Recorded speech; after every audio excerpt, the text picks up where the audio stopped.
ভালো আছেন? একটু পরিস্থিতিটা আগে টাকা দিয়ে।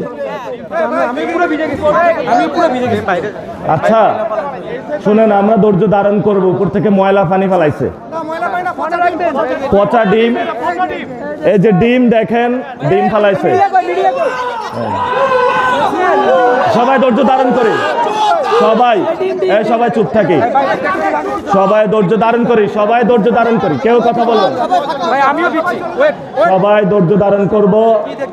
আমরা 12 তারিখ পর্যন্ত ধৈর্যের পরিচয় দিব। সবাই আমরা কমিটমেন্ট দেই, 12 তারিখ পর্যন্ত আমরা ধৈর্যের পরিচয় দিব, কিন্তু 12 তারিখের পরে আমরা আর ধৈর্যের পরিচয় দিব না। আজকে রমনা থানার সম্মানিত আমির, আজকে আমার গায়ের উপরে, এই যে আমাদের সকলের উপরে ডিম নিক্ষেপ করা হয়েছে। এই যে ছাত্র শিবিরের ভাইয়ের উপরে, আমাদের এনসিপির দপ্তর সম্পাদকের উপরে পচা, হ্যাঁ থানা আমিরকে মেরেছে, সবার মাথার উপরে পচা ডিম নিক্ষেপ করা হয়েছে। এই যে দেখেন, তা আমরা এটা বলবো, আমরা ধৈর্য ধারণ করব, আমরা ধৈর্য ধারণ করব।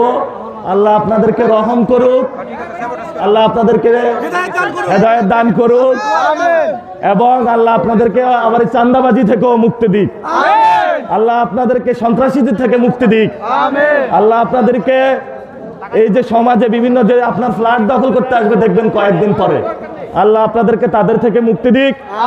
ওরা ভয় পেয়েছে, ভয়ে এখন হলো ভারসাম্যহীন কাজ করা শুরু করেছে। সমস্যা নেই, জনগণ ভোট দিবে। সবাই আস্তে আস্তে চলি, আমাদের প্রোগ্রাম শেষ হয়েছে ইনশাআল্লাহ।